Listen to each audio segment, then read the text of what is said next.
Hello, good morning. അപ്പം ഞാൻ രാവിലെ എഴുന്നേറ്റ് ഇന്ന് കുറച്ച് നേരത്തെ എഴുന്നേറ്റിട്ടുണ്ടായിരുന്നു കേട്ടോ. അപ്പോൾ എഴുന്നേറ്റിട്ട് പിന്നെ ഇന്നലെ മീൻ വാങ്ങിച്ചിട്ടുണ്ടായിരുന്നു സജീവേട്ടൻ വരുമ്പോൾ. അത് ഞാൻ ഫ്രിഡ്ജിലെടുത്ത് വെച്ചിട്ടുണ്ടായിരുന്നു കേട്ടോ. അപ്പോൾ ഫ്രീസറിലായിരുന്നു വെച്ചത്. അതുകൊണ്ട് തന്നെ അത് മുഴുവൻ മരവിച്ചിട്ടുണ്ട്. അപ്പം ഞാനത് വെള്ളം ഒഴിച്ചിട്ട് മാറ്റി വെച്ചിട്ടുണ്ട് കേട്ടോ. അങ്ങനെ ദോശയ്ക്ക് അരിയൊക്കെ അരച്ച് അങ്ങനെ ദോശയൊക്കെ ചുട്ട് അപ്പോഴത്തേന് സൂര്യനിങ്ങനെ ഉദിച്ച് വരുന്നുണ്ട് കേട്ടോ. അപ്പോൾ ഇവിടെ സൂര്യൻ കുറച്ച് ഉദിച്ച് വരുമ്പോഴത്തേന് തന്നെ നല്ല വെയിലായിരിക്കും. വേറെ മരവും കാര്യങ്ങളൊന്നും അധികമൊന്നും ഇല്ലാത്തതുകൊണ്ട് നല്ല വെയിലായിരിക്കും കേട്ടോ. അപ്പോൾ അങ്ങനെ ചായയൊക്കെ കുടിച്ചതിന് ശേഷം സജീവേട്ടൻ ജോലിക്ക് പോയി. അങ്ങനെ സജീവായിട്ടും പോയി കഴിഞ്ഞപ്പോൾ ഞാൻ മീനൊക്കെ വെട്ടി വൃത്തിയാക്കാമെന്ന് വിചാരിച്ചു. കുഞ്ഞുമോൾ എഴുന്നേൽക്കുന്നതിന് മുന്നേ അതൊക്കെ ചെയ്യാമല്ലോ. പിന്നെ അങ്ങനെ മീനൊക്കെ വെട്ടി വൃത്തിയാക്കി. ഞാൻ ഇന്ന് എയർ ഫ്രയറിൽ മീൻ വറക്കാമെന്ന് വിചാരിച്ചിട്ടുണ്ടായിരുന്നു കേട്ടോ. അപ്പോൾ അങ്ങനെ മീൻ ആക്കി കുറച്ച് എണ്ണയല്ലേ ആവശ്യമുള്ളൂ. അതുകൊണ്ട് എണ്ണയൊക്കെ തൂകിയതിന് ശേഷം അത് അതിൽ വെച്ച് വറുത്തെടുത്തു കേട്ടോ. പക്ഷേ എനിക്ക് അത്ര ഇഷ്ടമായില്ല. ഞാൻ എയർ ഫ്രയർ വാങ്ങിയതിന് ശേഷം ചിക്കൻ മാത്രമേ ഇതിൽ വെച്ചിട്ടുണ്ടായിരുന്നുള്ളൂ കേട്ടോ. അപ്പോൾ ചിക്കൻ വലിയ കുഴപ്പമില്ല, നല്ല ജ്യൂസി ആയിട്ട് കിട്ടുന്നുണ്ട്. പക്ഷേ മീൻ അത്ര രസമില്ല കേട്ടോ. പിന്നെ അതൊക്കെ കഴിഞ്ഞതിന് ശേഷം ഞാൻ ചെടിക്ക് വെള്ളം നനക്കാൻ വേണ്ടിയിട്ട് പോയി. പിന്നെ മോളെ എഴുന്നേൽക്കുന്നതിന് മുന്നേ എൻ്റെ പണികളൊക്കെ ഏകദേശം ഒരുങ്ങിയിട്ടുണ്ടായിരുന്നു കേട്ടോ. അപ്പം മോളെ എഴുന്നേറ്റ് അവൾക്ക് ചായയൊക്കെ കൊടുത്ത് ആളെ കുളിപ്പിച്ച് സുന്ദരി മോളാക്കി എടുത്തിട്ടുണ്ട്. അപ്പോൾ എനിക്ക് ഭയങ്കര ഇഷ്ടമുള്ള ഒരു കാര്യം കേട്ടോ, ഇങ്ങനെ കുളിപ്പിച്ച് പൊട്ടൊക്കെ തൊട്ട് കണ്ണൊക്കെ എഴുതി ഒരു ബ്യൂട്ടി കുത്തൊക്കെ കുത്തി ഇങ്ങനെ നടത്തിക്കുന്നത് എനിക്ക് വലിയ ഇഷ്ടമുള്ള കാര്യമാണ്. അപ്പോൾ പൊന്നു ഉണ്ടാവുന്നതിന് മുന്നേ തന്നെ ഞാൻ ഏറ്റവും കൂടുതൽ എനിക്ക് ഒരു മോളുണ്ടാവണമെന്ന് തന്നെയാണ് കേട്ടോ ആഗ്രഹിച്ചിരുന്നത്. ആൺകുട്ടി വേണമെന്ന് അങ്ങനെ വിചാരിച്ചിട്ടേ ഉണ്ടായിരുന്നില്ല.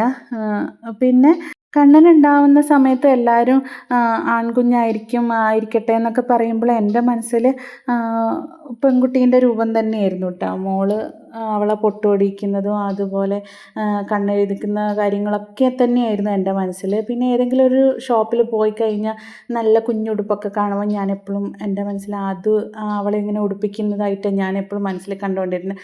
അപ്പോൾ അങ്ങനെ ചിന്തിക്കുന്നതുകൊണ്ടാണോ എന്നറിയില്ല, എനിക്ക് പെൺകുഞ്ഞ് തന്നെയായി രണ്ടാമത്തെ.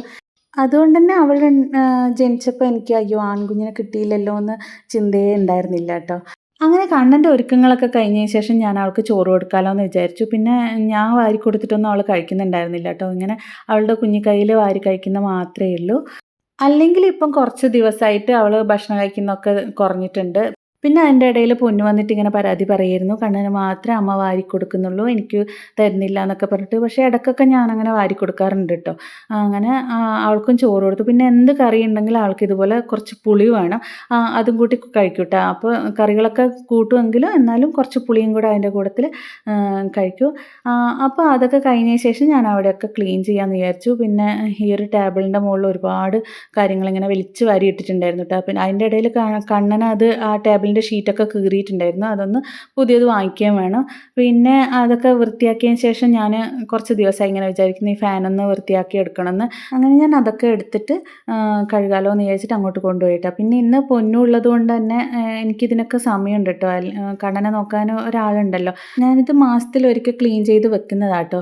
കാരണം കണ്ണന് അന്ന് ജലദോഷം വന്ന സമയത്ത് ഡോക്ടറുടെ അടുത്ത് പോയപ്പോൾ ഡോക്ടർ പറഞ്ഞിട്ടുണ്ടായിരുന്നു ചെറിയൊരു അലർജി പ്രശ്നമുണ്ട് എന്ന്. അതുകൊണ്ട് തന്നെ ഞാൻ പൊടി അധികം ഫാനിൽ വരുന്നതിന് മുന്നേ തന്നെ ഞാനിത് തുടച്ച് വൃത്തിയാക്കി വെക്കാറുണ്ട്. പിന്നെ ഇത് കഴുകി വൃത്തിയാക്കുന്നതല്ല കേട്ടോ, ഇതിങ്ങനെ സ്ക്രൂ ചെയ്ത് രണ്ടാമതും അവിടെ ഫിറ്റ് ചെയ്യാൻ ഭയങ്കര പാട്. നിങ്ങൾക്ക് അങ്ങനെ തോന്നിയിട്ടുണ്ടോ? അങ്ങനെ അതൊക്കെ കഴിഞ്ഞതിന് ശേഷം കണ്ണ് നല്ല ഉറക്ക് വരുന്നുണ്ടായിരുന്നു കേട്ടോ. അപ്പോൾ ഞാൻ അവളെ ഉറക്കാലോ എന്ന് വിചാരിച്ചിട്ട് ഉറക്കാൻ വേണ്ടിയിട്ട് കിടത്തി കേട്ടോ. പക്ഷേ അപ്പോഴത്തേന് പൊന്നു കയറി വന്നപ്പോൾ പിന്നെ അവർ തമ്മിൽ കളി തുടങ്ങി. കുറേ നേരം എനിക്ക് ദേഷ്യം വരുന്നുണ്ടായിരുന്നു കേട്ടോ. അപ്പോൾ അവൾ ഉറങ്ങിക്കഴിഞ്ഞതിന് ശേഷം ഞാൻ ഷെൽഫൊക്കെ വൃത്തിയാക്കാലോ എന്നൊക്കെ വിചാരിച്ച് നിൽക്കുകയായിരുന്നു. അങ്ങനെ കുറേ കളിയൊക്കെ കഴിഞ്ഞതിന് ശേഷം അവൾ ഉറങ്ങി കേട്ടോ. പിന്നെ കുറച്ച് കഴിഞ്ഞപ്പോഴത്തേനും അവൾ എഴുന്നേറ്റപ്പോൾ ഞാൻ വിചാരിച്ചു ഒന്ന് നിമ്മീൻ്റെ അടുത്ത് പോയിട്ട് വരാമെന്ന്. അപ്പോഴത്തേനും ചേച്ചി ഓല എടുക്കാൻ വേണ്ടിയിട്ട് വന്നിട്ടുണ്ടായിരുന്നു കേട്ടോ. കുറിയെല്ലാം വെച്ചിട്ടുണ്ടല്ലോ, ഇത് അമ്പലപ്പന. ശരി ഇല്ല അലക്കിയിട്ടപ്പാടെ ആറിട്ട് ഇങ്ങോട്ട് ഉറക്കം വരുന്നു, കുളിച്ചില്ല. പക്ഷെ അന്റെ നെറ്റിക്കോട്ട വേറെ ഒന്നും അങ്ങനെ പോവുമല്ലോ, കുറി പോകില്ല. അങ്ങനെ നല്ല അമ്മായി അമ്മയൊക്കെ പോലെ കുറി പോകാത്തത് നല്ല അമ്മായിയമ്മ ആയതുകൊണ്ടാണ് എന്നൊക്കെ പറഞ്ഞിട്ട് ചേച്ചി അങ്ങ് പോയിട്ടോ. കുറച്ച് കഴിഞ്ഞപ്പോൾ അപ്പോഴത്തേനും നല്ല മഴക്കോള് വന്നിട്ടുണ്ടായിരുന്നു. വൈകുന്നേരമായി, മഴ പെയ്യും തന്നെ വിചാരിക്കുന്നുണ്ട് കേട്ടോ. ഭയങ്കര ചൂടായതുകൊണ്ട് ഒന്ന് മഴ പെയ്തിട്ടുണ്ടെങ്കിൽ അത്രയും ആശിച്ചിട്ടാട്ടോ ഉള്ളത്. ഇന്ന് കറണ്ട് ഇല്ലാത്ത രാത്രികളാണെന്നുണ്ട്. കറണ്ട് പോയി. പിന്നെ ഒരു 6-6:30 ആകുമ്പോഴത്തേനും നല്ല മഴ പെയ്തിട്ടാണ്, നല്ല അടിപൊളി മഴ. പിന്നെ മഴയൊക്കെ ആയപ്പോൾ അപ്പോഴത്തേനും സജീവേട്ടൻ വന്നിട്ടുണ്ടായിരുന്നു. ഞങ്ങൾ ചായയൊക്കെ കുടിച്ച് കുറച്ച് നേരം അങ്ങനെ ഇരുന്നു കേട്ടോ, മഴയൊക്കെ ആസ്വദിച്ചിട്ട്. അപ്പോൾ ഇത്രയേ ഉള്ളൂ, ടാറ്റാ.